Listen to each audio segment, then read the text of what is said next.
Amma ba'du, kita memasuki hadis yang ke-15 ya, insyaallah taala. An Nabi Hurairah radhiyallahu anhu anna Rasulullah sallallahu alaihi wasallam qala man kana yu'minu billahi wal yawmil akhir falyaqul khairan aw liyasmut wa man kana yu'minu billahi wal yawmil akhir falyukrim jarahu wa man kana yu'minu billahi wal yawmil akhir falyukrim dhaifahu. Hadisnya dari sahabat Abu Hurairah radhiyallahu anhu. Beliau berkata, Rasulullah sallallahu alaihi wasallam bersabda, barang siapa yang beriman kepada Allah dan hari akhir, maka hendaknya ia berkata baik atau diam. Iya.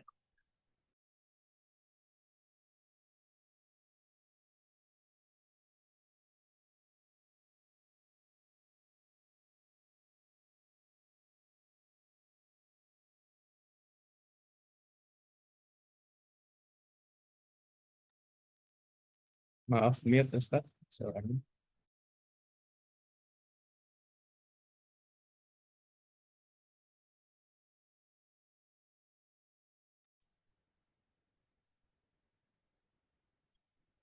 Iya.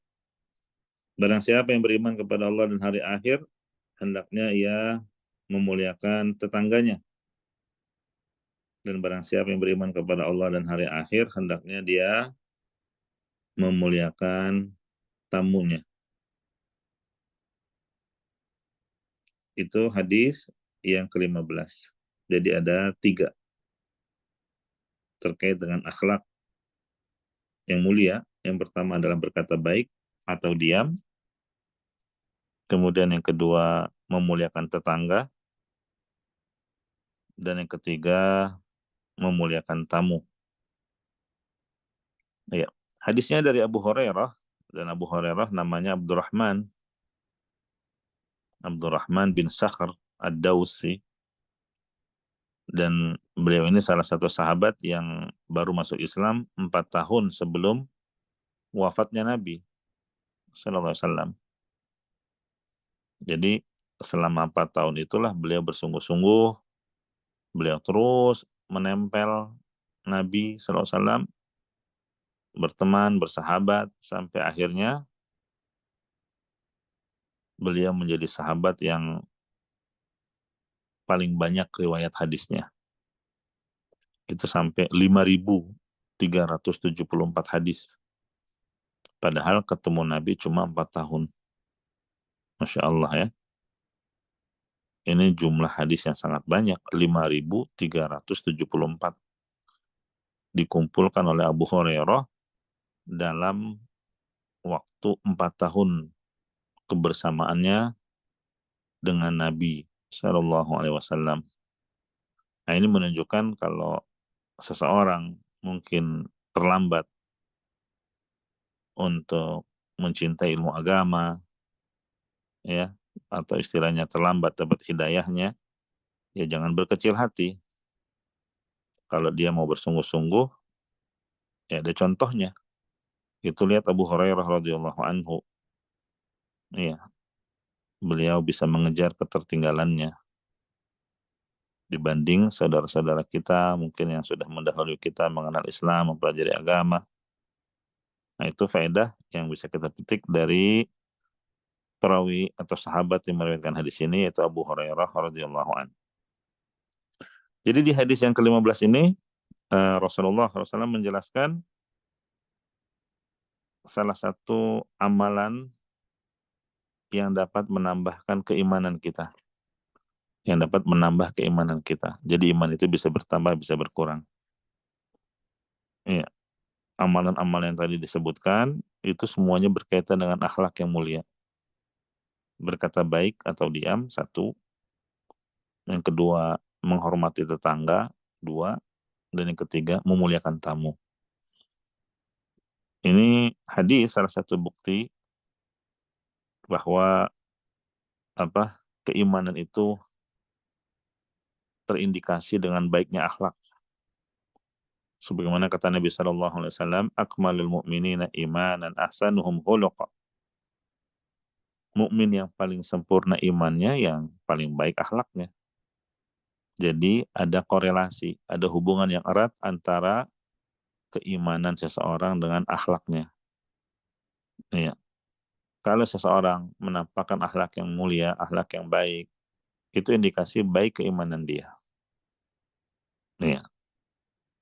Nah, jadi akhlak yang muncul, yang nampak pada seseorang, itu barometer keimanannya. Nah, di antaranya yang disebutkan dalam hadis kita ini.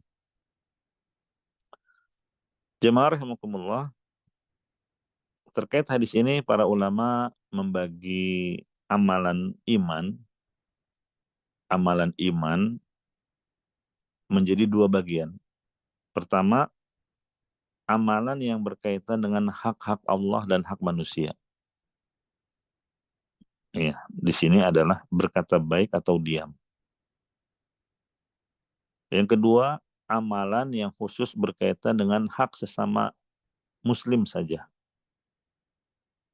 atau sesama manusia secara umum, yaitu memuliakan tetangga dan memuliakan tamu.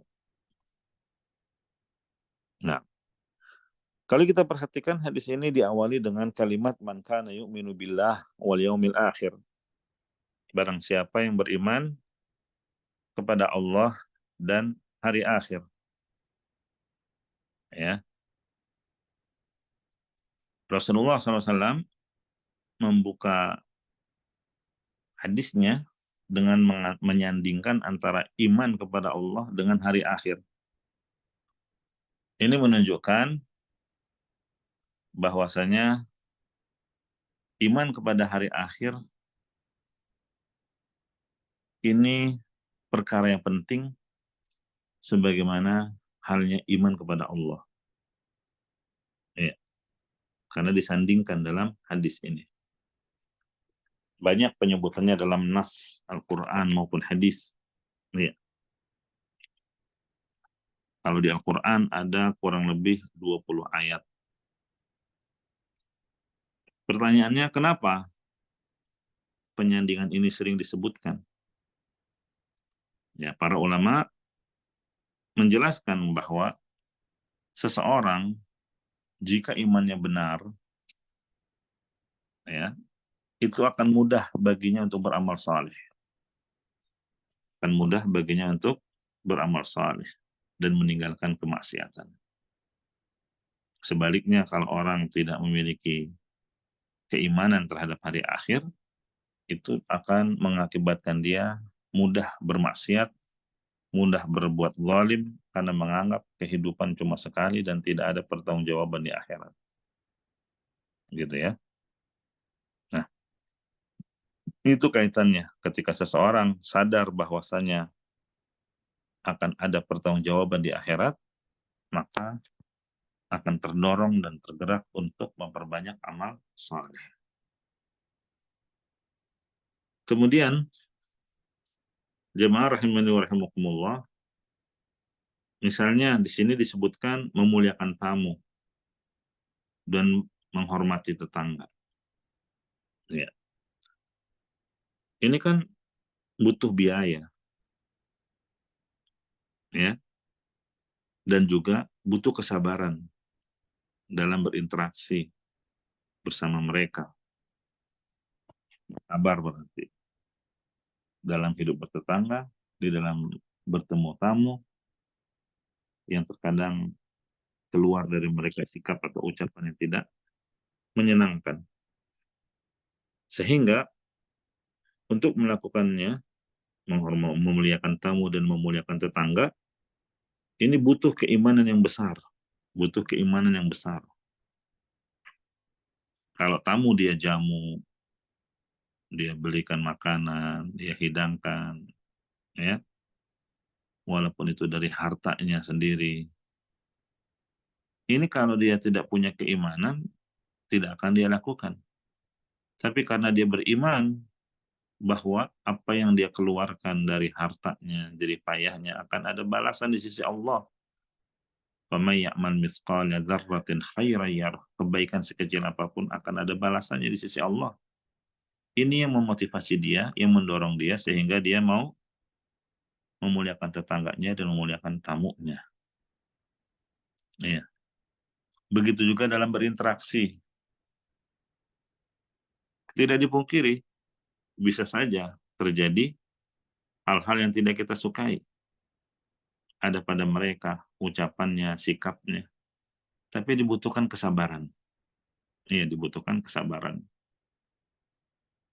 Makanya Nabi SAW menyebutkan dalam hadis, seseorang bergaul dengan orang lain, dengan tetangganya, ya, dengan lingkungannya, dan bersabar terhadap gangguan yang muncul, itu lebih baik daripada orang yang tidak mau bergaul karena khawatir mendapatkan gangguan dari manusia. Gitu ya. Nah, kemudian orang yang kurang imannya itu kan sulit untuk berbuat kebaikan. Ya, dia akan bersifat pelit, bakhil, penuh perhitungan, sehingga dia tidak akan memuliakan tamunya, dia akan cuek, dan juga dia tidak akan berbuat baik kepada tetangganya, nafsi-nafsi. Makanya Nabi SAW bersabda, la yajtami'u syuh wal iman fi qalbi abdin abada.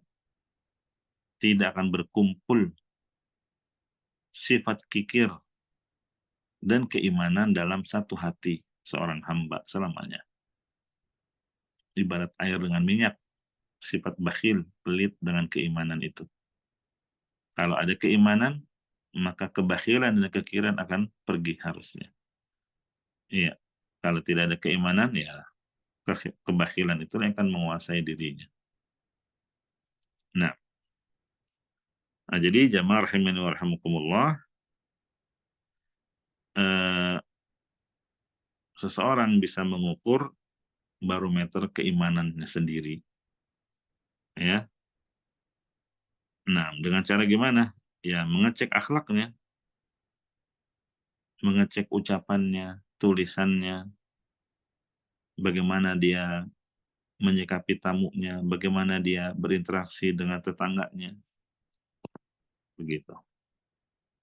Jadi di sini Nabi SAW mengatakan, barang siapa yang beriman kepada Allah dan hari akhir, falyakul khairan, hendaklah berkata baik, auliyasmut, atau kalau tidak bisa berkata baik, hendaknya dia diam. Jamaah rahimakumullah, perkataan manusia itu ada 3. Perkataan baik, tentunya ini yang berpahala. Perkataan buruk, ini berdosa. Dan yang ketiga, perkataan mubah. Mubah yang tidak berpahala, tidak juga berdosa. Ya. Itu 3 macam perkataan. Nah, yang disuruh oleh Nabi, berkata yang baik. Perkataan yang baik itu ada 2 model. Baik secara zatnya, misalnya membaca Al-Quran, membaca hadis, menyampaikan nasihat, berzikir. Ini jelas perkataan yang baik secara zatnya.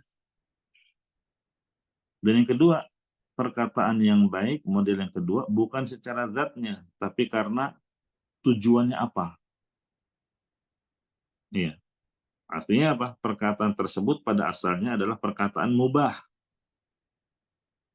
Tapi kalau tujuannya yang baik, berpahala dia. Contoh gimana? Misalnya obrolan yang mubah lah. Suami walaupun pulang capek, lelah, capek karena pulang kerja, tapi si istri mau cerita, mau ngobrol adalah hal yang mubah, obrolan mubah, apalagi terkait dengan keberadaan kondisi rumah, apalagi kalau udah anak-anak, bagaimana keadaan anak-anak selama ditinggal, bagaimana interaksi dengan tetangga dan yang lainnya. Nah, ini kan obrolan mubah. Bahkan mungkin seorang suami bercanda, mencandai istrinya, mencandai anak-anaknya, ya, ini bernilai pahala. Iya. Karena tujuannya adalah tujuan yang baik, menjaga keharmonisan suami istri, menjaga keeratan hubungan orang tua dengan anak. Nah, ini jenis yang kedua. Jadi kalau tujuannya ibadah, tujuannya untuk menyenangkan hati pasangan kita, orang tua kita, anak kita, menyenangkan tetangga kita, obrolan-obrolan yang mubah itu bernilai ibadah dan berpahala di sisi Allah Subhanahu wa taala. Ya, jangankan obrolan yang mubah, perkataan yang dusta saja, kalau tujuannya baik itu dibolehkan. Contohnya kata Nabi SAW, la yahilul kadzib illa fi thalathin. Dusta itu tidak halal kecuali kalau tujuannya baik. Misalnya gimana? Yuhaddits rajulu imra'atahu liyurdiyaha.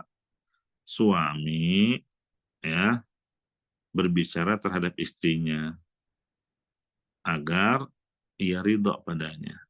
Jadi boleh aja suami berdusta terkait dengan penampilan istri yang cantik, terkait dengan masakannya yang enak, ya, demi keharmonisan rumah tangga.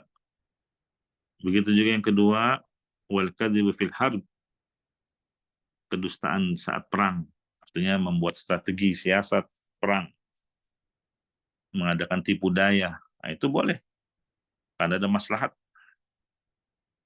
Wal kadzibul yuslih bainan nas. Dan yang ketiga, dusta dalam rangka mendamaikan dua orang yang bertikai. Ya, jadi kita cerita ke si A tentang si B, hal-hal yang baik, intinya supaya si A dan si B tidak lagi bermusuhan. Ya. Nah, itulah yang dimaksud perkataan yang baik.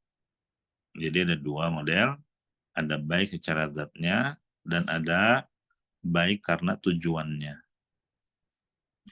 Yang kedua, dari jenis perkataan manusia adalah apa? Perkataan buruk. Dan ini berdosa, harus kita tinggalkan. Perkataan buruk juga sama, ada dua model. Ada buruk secara zatnya, misalnya apa? Gibah, caci maki, celaan, namimah, ya, merendahkan orang lain, dan yang lainnya. Ya. Dan yang kedua, buruk bukan secara zatnya, tapi karena tujuannya.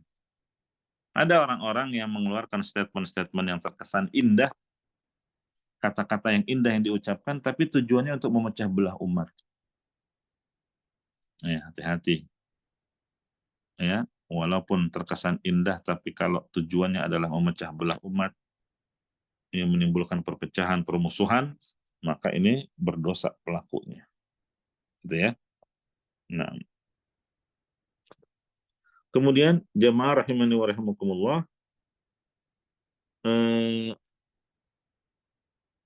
berangkat dari pembagian ini, maka hendaknya ya seseorang ketika berucap berpikir terlebih dahulu. Berpikir terlebih dahulu apakah ucapannya baik atau tidak. Ya, dia harus memilih kata-kata yang terbaik sebagaimana firman Allah taala, wa qul ibadi yaqulul lati hiya ahsan. Katakanlah kepada hamba-hambaku, hendaklah mereka mengucapkan perkataan yang baik. Ya, wa qulu qawlan sadida, ucapkanlah ucapan yang lurus. Ya. Kalau ternyata dia tidak apa sudah dia pikirkan, kayaknya nggak baik ini maslahatnya, yang ada malah mudarat, maka hendaknya dia tahan, lebih baik diam. Itulah yang dimaksud dalam hadis ini, ya, faliyakul khairan aw liyasmut. Orang yang beriman kepada Allah dan hari akhir hendaklah berkata yang baik atau diam. Nah, kemudian jamaah rahimani wa rahimakumullah,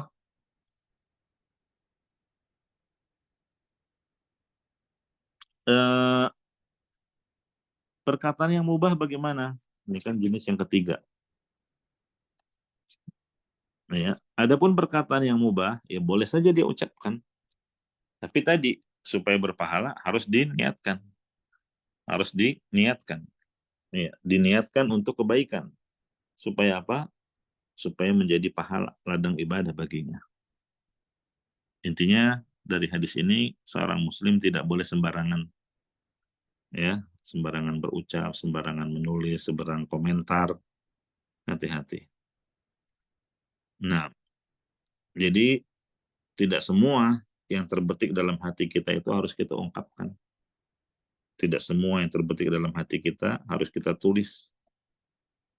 Orang yang hebat itu bukan orang yang banyak bicara, ya. Terus siapa orang yang hebat? Orang yang hebat itu orang yang memikirkan apa yang akan dia ucapkan. Apakah membawa kebaikan atau tidak. Itu orang yang hebat namanya. Ya. Kemudian jamaah rahimani wa rahimakumullah, berdasarkan hadis tadi, falyakul khairan aw liyasmut, orang yang beriman kepada Allah dan hari akhir hendaklah berkata baik atau diam. Para ulama berbeda pendapat terkait dengan ini. Iya.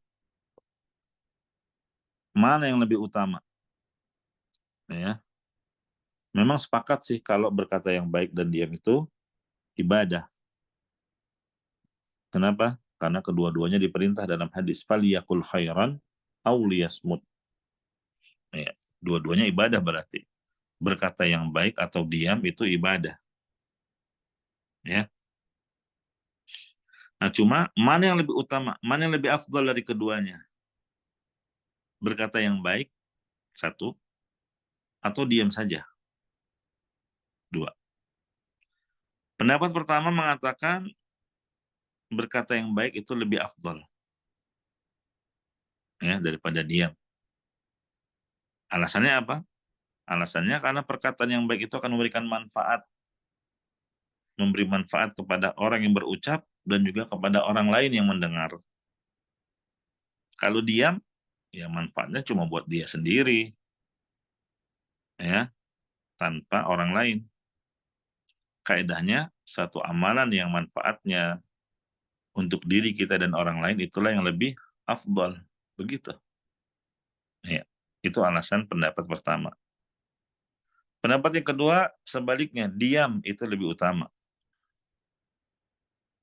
Diam lebih utama. Ini dalilnya adalah nasihat Luqman kepada anaknya. Ya bunayya, ma nadimtu ala samti qat, wahai anakku, aku tidak pernah menyesal atas sikap diamku.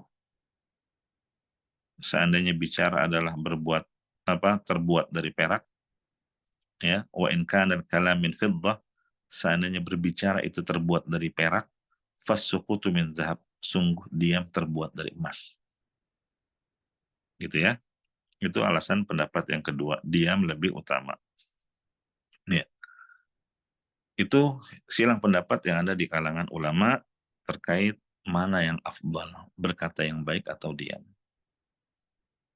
Jemaah azanallahu iyyakum, sungguh kita hidup di zaman ini, saran untuk berbicara sangat terbuka, ya, hanya dengan menggerakkan jari jemari kita mampu memberi komentar dalam segala urusan, ya. Nah, apa yang kita cari dari banyak memberikan komen, ya? Apakah agar kita terkenal, ataukah agar kita banyak pengikut? Ya, apa faedahnya? Nah, makanya mungkin benar pendapat yang kedua, untuk di zaman sekarang diam itu lebih utama daripada berbicara. Ya, wallahu a'lam. Kemudian jamaah azan Allah wa iyyakum, amalan yang kedua yang disebutkan dalam hadis adalah man kana yu'minu billahi wal yaumil akhir falyukrim jarahu. Barang siapa yang beriman kepada Allah dan hari akhir, hendaklah dia memuliakan tetangga. Ya, tetangga. Istilah tetangga ini mencakup umum, ya, setiap orang yang hidup berdampingan dengan kita. Ya, ya terutama di rumah, ya, tangga rumah. Cuma para ulama berbeda pendapat, radius dikategorikan tetangga itu berapa lama, berapa jauh. Ada beberapa pendapat. Pendapat pertama, semua orang yang tinggal satu kampung itu tetanggamu. Dalilnya surat Al-Ahzab ayat 60. Allah berfirman, la illam yantahil munafiquna walladzina fi qulubihim marad wal murjifuna fil Madinah. Nah, di sini disebut semua penghuni kota Madinah adalah tetangga Nabi. Ya, lanughriyannaka bihim summa la yujawirunaka fiha illa qalila. Sisi penilaiannya di situ. Semua penghuni kota Madinah adalah dibahasakan dengan tetangga Nabi. Itu menurut pendapat pertama, intinya semua orang yang tinggal satu kampung bersamamu, maka mereka adalah tetanggamu. Pendapat yang kedua, yang namanya tetangga hanya radius 40 rumah. Ya, dari semua penjuru. Depan, belakang, kanan, kiri. Ini berdasarkan hadis Aisyah, haddul jiwar arba'una daran min kulli janib. Dari Aisyah, bahwasanya tetangga itu adalah radius 40 rumah dari segala penjuru. Begitu juga pendapatnya Al-Auza'i. Ya. Wallahu alam, itu tentang batasan yang disebut tetangga. Ya. Adapun tetangga itu ada 3. Ya. Ada yang tetangga muslim dan ada hubungan kerabat, berarti dia punya 3 hak. Ada hak tetangga, ada hak sebagai muslim, dan ada hak sebagai kerabat. Ini paling besar haknya. Kalau dia adalah tetangga kita yang muslim, ya, dan ada hubungan kerabat dengannya. Yang kedua, tetangga yang muslim tapi tidak ada hubungan kekerabatan, berarti dia hanya punya 2 hak saja, ya, hak sebagai tetangga dan hak sebagai sesama muslimin, begitu. Dan yang ketiga, tetangga yang hanya punya 1 hak, yaitu tetangga yang kafir. Dia hanya punya hak tetangga tapi tidak punya hak lainnya. Nah, kemudian di hadis ini disebutkan falyukrim dhaifa jarahu. Memuliakan tetangga itu gimana caranya? Secara umum, memuliakan tetangga itu terbagi menjadi 2. Yang pertama, berbuat baik kepada tetangga, ya. Banyak ya bentuk kebaikan, misalnya kita memperhatikan akan kebutuhan sandang, pangan, ya, makanannya, minumannya. Intinya jangan sampai tetangga kita kelaparan sedangkan kita kekenyangan. Laisal mu'min alladzi yashba wa jaruhu ja'i. Kata Nabi SAW, bukan seorang mukmin yang perutnya kenyang sementara tetangganya kelaparan. Gitu, ya. Nah, jadi ini yang pertama, berbuat baik kepada tetangga. Ya. Bahkan yang ringan, senyuman, itu juga merupakan kebaikan. Tabassumuka fi wajhi kalaka sadaqah. Senyummu di hadapan saudaramu, tetanggamu, itu juga terhitung kebaikan, sedekah. Apalagi kalau memberi hadiah, makanan, memperhatikan kebutuhannya, menanyakan kesehatannya, ya. Dan yang kedua, berbuat baik kepada tetangga atau memuliakan tetangga adalah dengan tidak mengganggunya, apapun bentuk gangguannya. Apakah terganggu dengan suara, bau, ya. Karena kata Nabi SAW, la yadkhulul jannah man la ya'man jaruhu bawa'iqah. Ya, tidak akan masuk surga di awal-awal. Siapa itu? Orang yang tetangganya tidak merasa aman dari gangguan dia. Hati-hati. Kezoliman yang dilakukan seseorang kepada tetangga itu dosanya lebih besar daripada kezoliman yang dilakukan terhadap orang lain. Sedangkan yang ketiga, man kana yu'minu billahi wal yawmil akhir falyukrim dhaifahu, yaitu memuliakan tamu. Memuliakan tamu ini sangat dianjurkan. Dan tamu itu ada 2, ada tamu musafir, tamu yang datang dari luar daerah, ya, Nah, ini wajib di hari pertama, adapun hari kedua dan ketiga hukumnya hanyalah sunnah. Ya. Jadi kalau musafir ya juga harus tahu diri. Jatah dia hanya 3 hari saja. Nah, jadi hari pertama itu yang spesial, hari kedua dan hari ketiga ya tidak harus spesial. Nah, jadi wajib menjamu tamu musafir 3 hari. Adapun hari keempat dan seterusnya, ya kalau dia masih berbuat baik kepada tamu itu terhitung sedekah. Iya. Intinya apa? Syariat kita itu membatasi memuliakan tamu sampai 3 hari.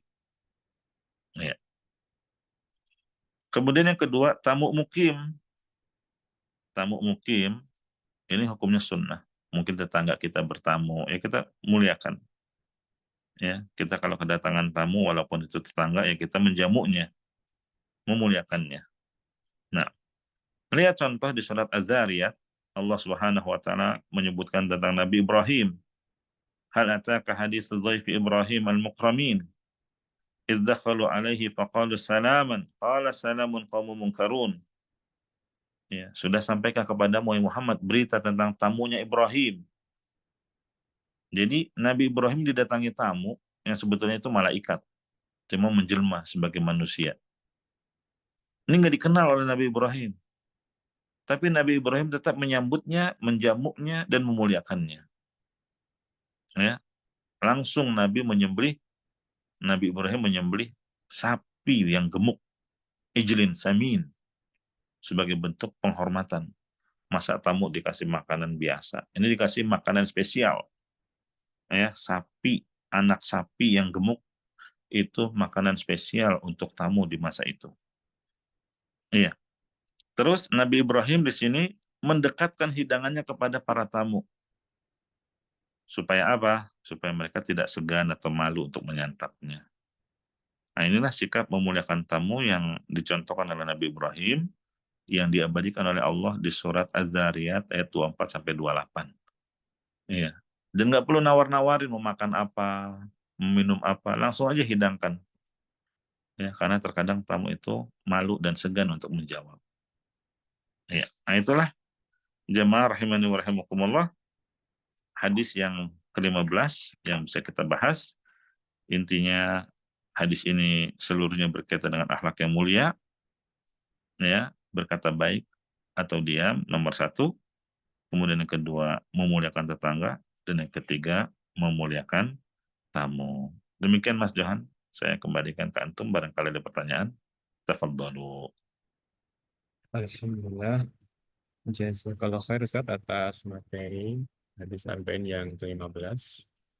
Ya. Silakan kepada rekan-rekan untuk mengajukan pertanyaan kepada Pak Ustaz. Silakan raise hand atau di chat atau langsung silakan.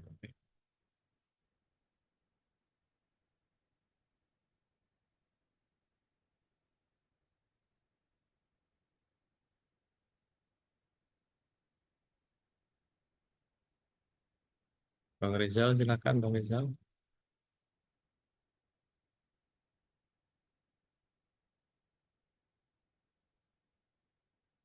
Mbak Dani, iya silakan.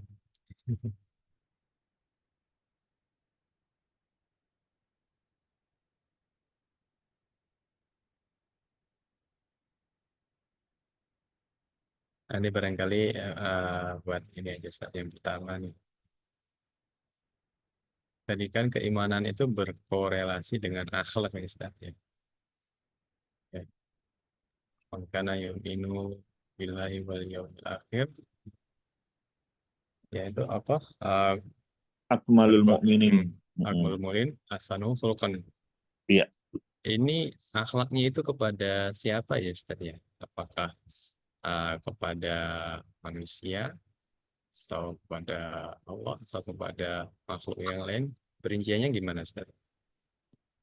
Iya. Jadi hadis tadi, akmalul mu'minina imanan ahsanuhum khuluqa. Mukmin yang paling sempurna imannya adalah yang paling baik akhlaknya. Akhlak di sini mencakup terhadap Allah dan makhluk. al-khaliq wal makhluk.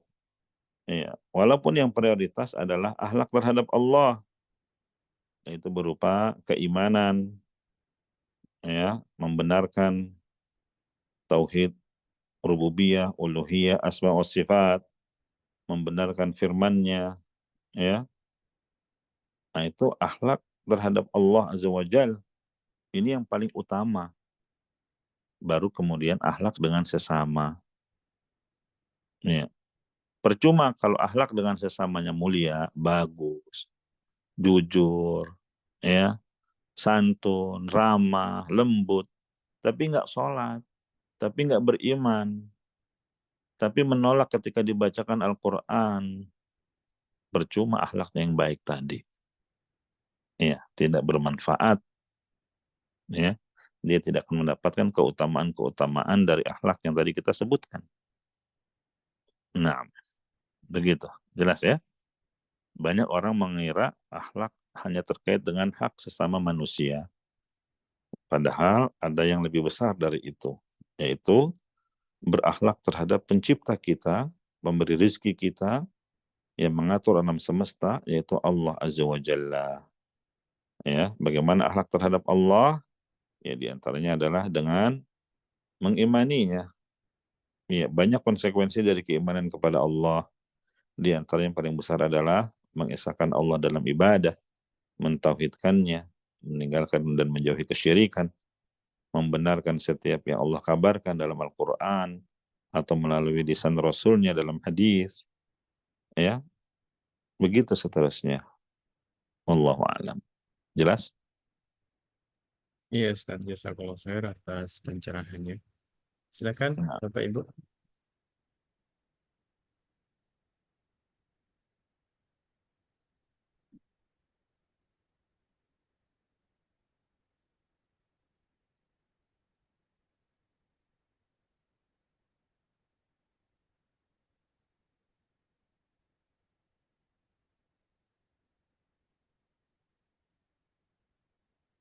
Ustadz, kalau terkait ini, Ustadz ya, apa? Mangkana yu'minu billahi wal yawmil akhir, falyakul khairan au liyasmut. Misalnya perkataan yang apa ya? Perkataan yang ubah, tapi sebenarnya tidak ada tujuannya. Misalnya dia kata-kata sendiri atau apa ya? Kadang ini juga ya, apa? Kalau perkataan yang buruk kan pasti tercatat sebagai kejelekan. mm-mm, Perkataan yang mubah atau perbuatan yang mubah, misalnya ini saya katakan dalam perbuatan yang dia itu bengong gitu saja. Bengong mm-mm. itu tercatat sebagai perbuatan buruk atau enggak dicatat Ustaz? Ustaz? Iya, bengong, ngelamun, diem aja gitu ya. Iya, enggak berzikir, enggak apa Eh, ya, enggak makan dosa, eh, enggak pengganggu gitu Ustaz. Itu tercatat apa Ustaz? iya, ya dia tidak tercatat sebagai perbuatan yang berpahala dan juga tidak berdosa, tapi dia merugi karena waktu yang dia lalui sia-sia begitu saja.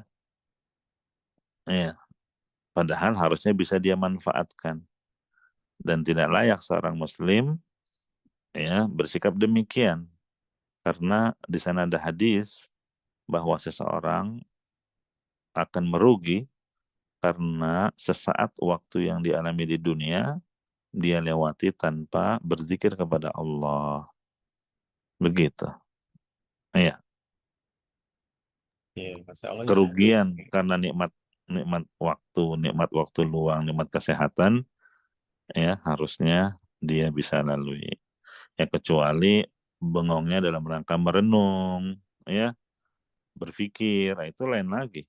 Ya tergantung tujuannya, apa yang dia pikirkan. Kalau yang difikirkan hal-hal positif, kebaikan, maka berpahala. Tapi kalau yang difikirkan adalah sesuatu yang salah, mengandung dosa dan permusuhan, maka dia akan dicatat sebagai sebuah kesalahan, sebuah dosa. Begitu. Ya. Nah, Itu saya pernah dengar Ustaz, apa, ada yang berpendapat bahwa menyia-nyiakan kesempatan itu ya sudah tercatat sebagai dosa. Ustaz. Bengong gitu katanya udah tercatat sebagai dosa karena menyia-nyiakan nikmat dari Allah. Ustaz. enggak juga ya. Karena Kalau dosa konsekuensinya azab, siksa. Sedangkan Allah tidak mungkin menyiksa hamba tanpa kesalahan yang dia perbuat atau dosa yang dia lakukan. Ya, makanya tadi pentingnya kita memahami 3 pembagian, ya. Perkataan baik jelas berpahala, perkataan buruk jelas berdosa, perkataan mubah, ya dia nggak dapat apa-apa, nggak dapat pahala, nggak juga dapat dosa. Begitu, hanya saja dia menyesal di akhirat, merugi, menyesal karena apa? Dia tidak manfaatkan hal itu dengan kebaikan. Wallahu a'lam. Silakan Bapak Ibu, silakan. Ya, perlu pencerahan dari Ustaz, silakan. Kita masih ada kira-kira 5 menit lagi nih.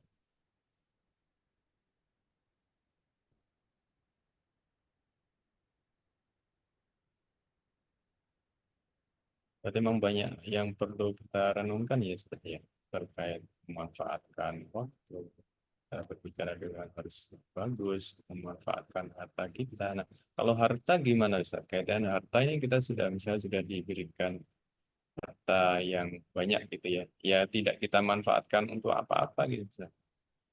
Nggak dibelanjakan untuk yang baik, tapi tidak dihambur-hamburkan juga, sudah disimpan aja gitu, gimana Ustaz? Apakah berdosa Ustaz?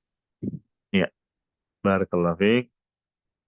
Terkait dengan harta, itu kan ada 2 pertanyaan di akhirat. Dari mana didapatkan dan kemana dibelanjakan?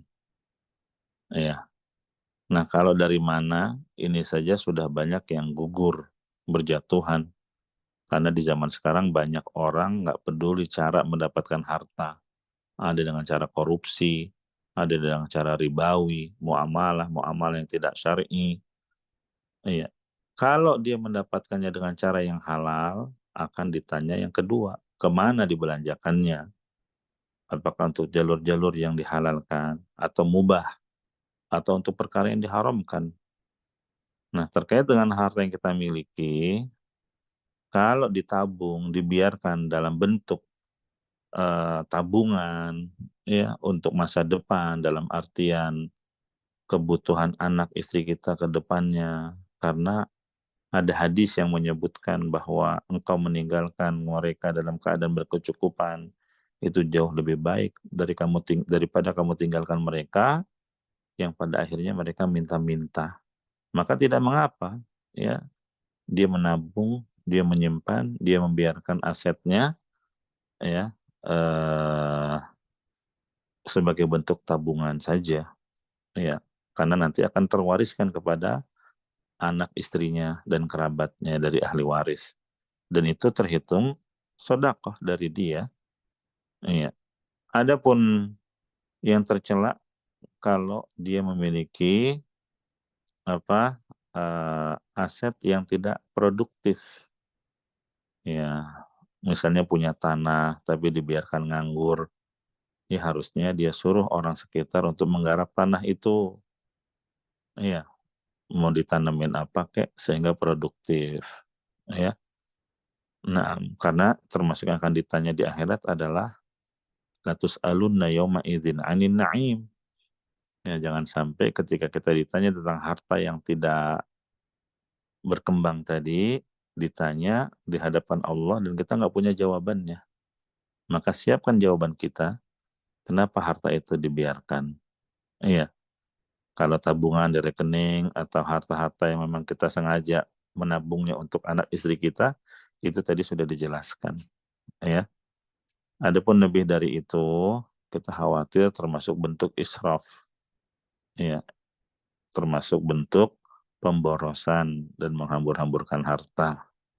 Ya, itulah yang dimaksud dengan at-takatsur. Ya, jangan sampai kita terkena ancaman dalam ayat tadi. Kita bermegah-megahan yang mengakibatkan lalai dari mengingat Allah. Ya, maka kalau diberikan kelapangan, kekayaan, kemegahan, jadikan itu fasilitas untuk atau sarana untuk meraih akhirat, kehidupan di akhirat kelak. Demikian ya, wallahu a'lam. Baik Ustaz, jazakallah khair. Jadi karena sudah 13.30, kita akhiri dulu kajian siang hari ini ya. Kepada Ustaz, silakan ikhtitamnya Ustaz. Fadhal.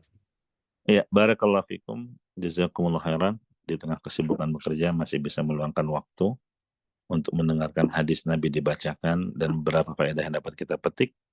Intinya dengan cara seperti ini semoga Allah membuka pintu hidayah kita yang lainnya. Karena kebaikan itu akan melahirkan kebaikan-kebaikan lainnya. Sebagaimana keburukan juga akan melahirkan keburukan lainnya.